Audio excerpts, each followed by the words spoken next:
Hola, ¿qué tal? Hoy lo que vamos a hacer, vamos a cerrar un poquito lo que sería estudiar todo esto que estuvimos haciendo en la antigüedad, analizar toda la astronomía que se utilizó en las grandes civilizaciones antiguas y cerramos con el máximo esplendor del conocimiento astronómico perteneciente a antes de la Ilustración, es decir, antes de Kepler y antes de las leyes de Newton. Esto sucedió en Roma.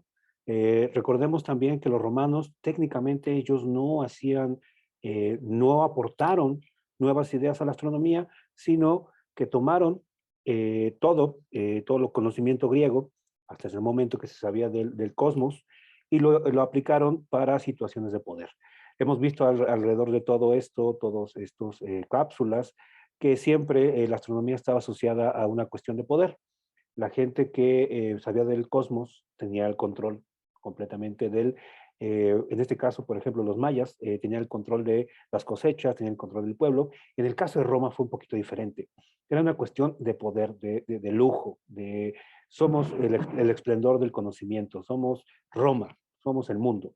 Entonces, para demostrarlo, la mayoría de los edificios que construyeron y la ciudad que edificaron, así como sus villas y sus conquistas, estaban situadas de tal forma de que el poder, de que Roma controlaba todo, controlaba el mundo en ese momento, era el mundo occidental, ¿no? Entonces, el pináculo de la expresión de este poder, ¿no? Fue precisamente el Panteón de Agripa.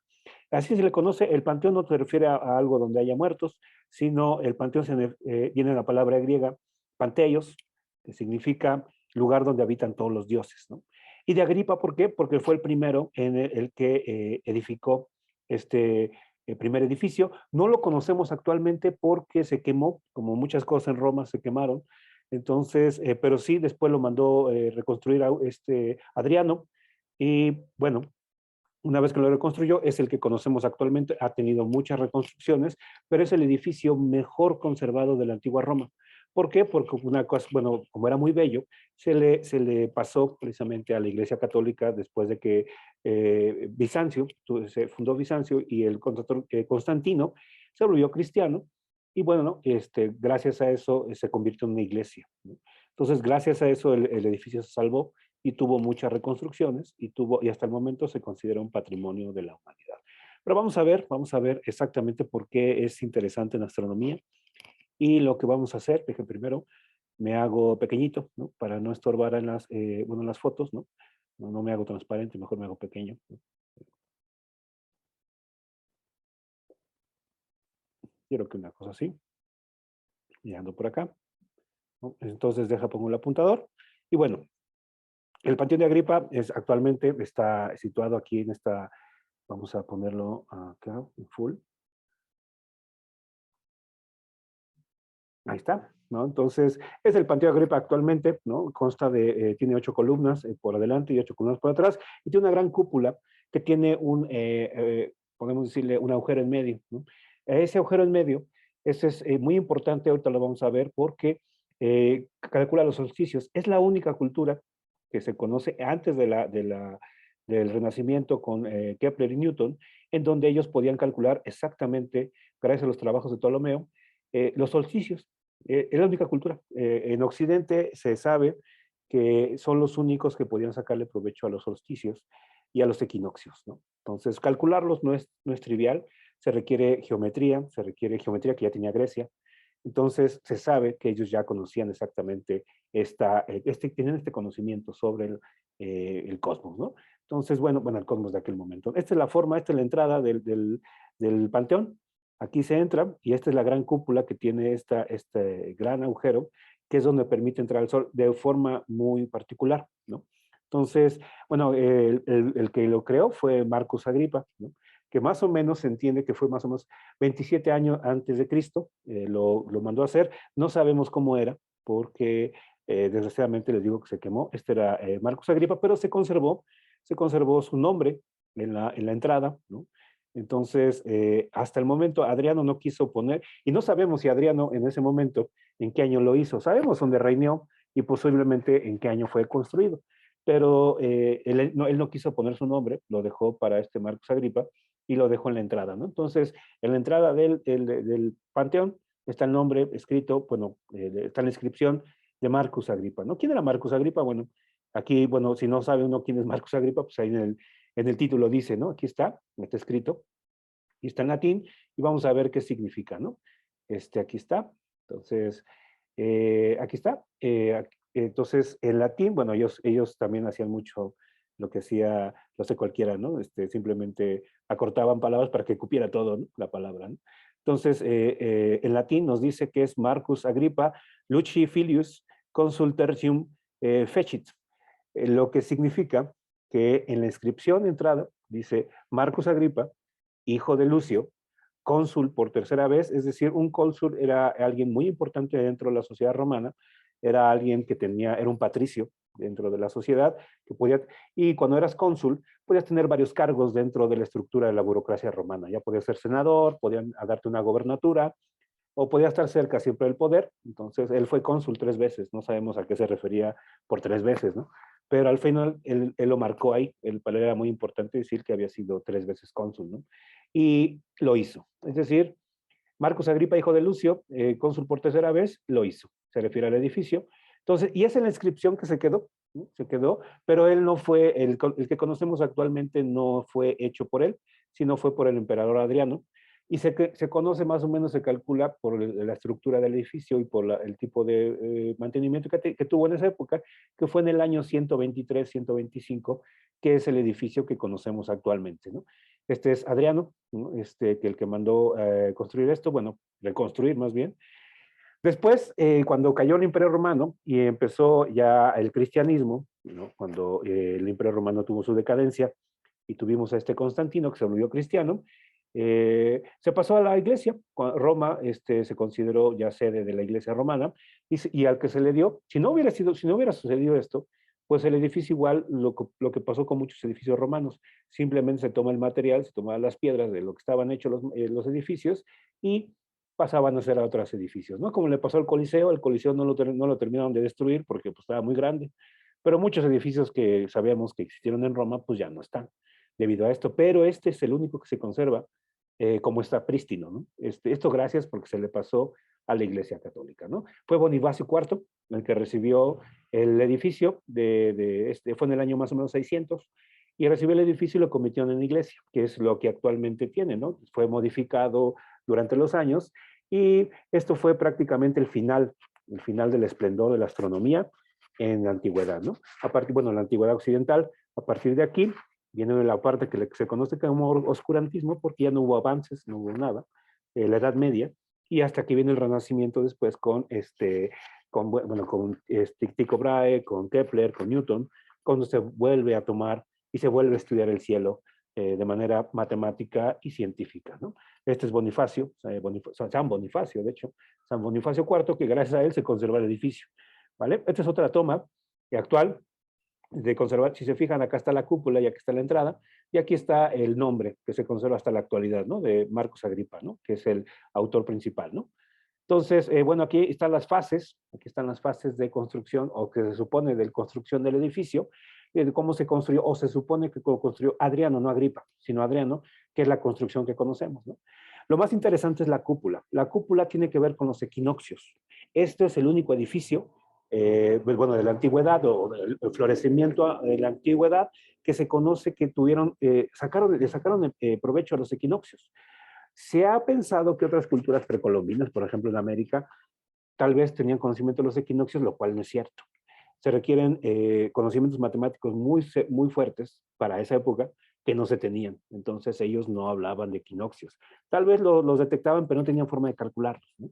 Al igual que los eclipses, ¿vale? Para ellos eran fenómenos que podían, si aparecían, pues les sacaban provecho, pero no podían hacer edificios a partir de este conocimiento de los equinoccios. Los romanos sí. Los romanos en el occidente fueron los únicos que hicieron muestra de poder en este caso, ¿no? Este que es un equinoccio, recordamos rápidamente, es cuando tenemos el horizonte de la Tierra. Ustedes fíjense, cuando no hay edificios, váyanse al pueblo, ¿no? Y ven el horizonte, esa línea que pueden extenderla hasta el cielo. Y ese sería el plano ecuatorial, se llama, ¿no? Y ahora, cuando ustedes tienen el plano ecuatorial, la eclíptica es el camino que sigue el Sol con respecto a ese plano ecuatorial. ¿vale? Toda esta línea amarilla es el camino, la eclíptica del Sol. Serían 365 días, ¿no? Lo que dura esa eclíptica, ¿vale? Hay dos puntos precisamente donde toca, coincide la eclíptica con el plano ecuatorial, que precisamente serían los equinoccios, ¿no?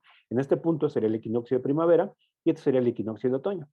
En los puntos contrarios, son los puntos antipodales, sería precisamente el solsticio de verano, después de que pasó el de primavera, el equinoccio de otoño, y vendría el solsticio de invierno. Esos son los dos puntos más alejados del horizonte ecuatorial, ¿vale? Entonces son las 4 estaciones que tenemos, gracias a que son los 4 puntos que toca este círculo, imaginario si lo quieren ver, ¿no?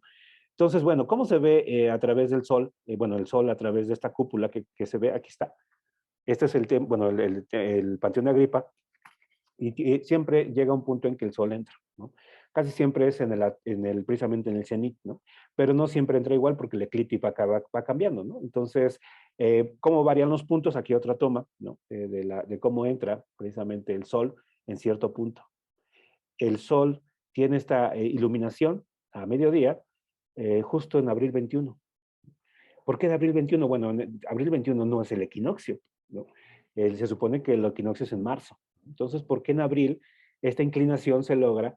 Ilumina la entrada, precisamente, a las 12 del día, la entrada precisamente supongo que entraban los emperadores o entraban los patricios en ese punto, ¿vale? Acá hay otra toma precisamente bueno, de la cúpula del Panteón de Agripa, y es precisamente esto. Cuando tenemos esto, tenemos el solsticio de invierno. Cuando tenemos un equinoccio, está en este punto. Y en abril 21, aquí tenemos el solsticio de verano, son 72 grados, el solsticio de invierno son 24 grados y el equinoccio son 48 grados, ambos equinoccios. ¿Por qué abril 21 esta cúpula fue diseñada? Porque abril 21 era la festividad de Venus en la época romana, y se supone que el origen de los César en Roma. Entonces, el 21 de abril era muy importante porque se supone que el nacimiento de la dinastía de los César en toda Roma. Entonces, cada que había un 21 de abril, esa cúpula iluminaba precisamente la entrada de un César en la festividad de Venus, ¿no? Entonces, es increíble, ¿no? Es increíble cómo uno piensa, bueno, no les falló, ¿no? Porque no está en el equinoccio, no, ellos lo diseñaron exactamente para que el sol entrara, calculando los 4 equinoccios, entrara justo, el sol iluminara la entrada el 21 de abril. Está diseñado para ser iluminado el 21 de abril, que es cuando es la festividad de Venus, y se supone, los César son los hijos directos en dinastía de la diosa Venus, la diosa del amor, ¿no? Entonces, eso es wow. Este es una muestra del esplendor de la arquitectura y el poder que se tenía en Roma, debido a este conocimiento que se tenía, tanto económico, para diseñar toda esta cosa, tanto en arquitectura, ¿no? Para poder exactamente hacer algo que ellos decían, y la otra, precisamente en astronomía. Si bien ellos no diseñaron o no aportaron más allá del conocimiento astronómico, utilizaron el conocimiento que tenía Grecia, de Ptolomeo y todos los antiguos griegos del cielo, para sacarle el mayor provecho y mostrar su esplendor y su poder para el mundo occidental. Después de ellos viene una decadencia, después ya no va a haber nada hasta que regrese Kepler. Entonces, con este capítulo se cierra el esplendor máximo del conocimiento astronómico en las sociedades, en este caso en Roma, ¿no? Acá hay otra gráfica, bueno, acá hay otro dibujo, de cómo exactamente a los 48 grados, el 21 de abril, justamente ilumina el sol a las 12 del día la entrada. Supongo que habría sido un espectáculo muy, muy padre, ¿no? Ver al emperador entrar a mediodía y que justamente el sol, ser hijo del sol, ¿no? Ser un dios, ¿no? Ser un dios en la tierra, siendo iluminado por el sol, ¿no? En su entrada al Panteón de Agripa, ¿no? Entonces, con esto prácticamente se obtiene todo el poder, el conocimiento se pone al servicio de uno de los grandes imperios que fue Roma, ¿no? Entonces, bueno, con esto quiero cerrar, ¿no? De estos estudios. Aquí está precisamente cómo se ilumina el 21 de abril, ¿vale? La entrada triunfal de algún César. Debe haber sido un espectáculo muy padre. Con esto quiero cerrar las cápsulas de estudio de astronomía en la antigüedad. Hasta aquí se acaba porque ya era lo máximo que se podía saber. utilizar los equinoccios a su favor, utilizarlos como una muestra de poder, y bueno, de aquí viene un oscurantismo, al menos en astronomía, que duró pues, toda la que sería la Edad Media a partir de la caída del Imperio Romano, que se convierte al cristianismo, se divide en dos, las sedes de Roma, ¿no? Y a partir de ahí la Edad Media, donde la Iglesia tiene el poder, hasta que regresa el conocimiento con los primeros, que sería Copérnico y lo que todos, bueno, la mayoría conocemos, ¿no? Copérnico, 1400 y tantos, Tycho Brahe, 1500 y tantos, ¿no? Después Kepler y después Newton volverían a poner la astronomía ya como un estudio serio, ¿no? Pasaron casi 1200 años de oscurantismo para al menos para la astronomía occidental, ¿vale? Entonces, bueno, con esto cierro estas cápsulas y espero les haya gustado, bueno, esta muestra, ¿no? De todo lo que bueno, el viaje que hemos hecho en la antigüedad, de cómo el conocimiento que se tenía hasta antes de tener un telescopio, ¿no? Simplemente era lo que podíamos conocer, ¿no? Podíamos establecer y era lo único que teníamos, ¿vale? Entonces, me cierro con esta iluminación del Templo de Agripa, ¿no? El 21 de abril, utilizando los 48 grados a lo que está colocado con respecto al Sol después del equinoccio de primavera, ¿no? Pues muchas gracias y espero les haya gustado.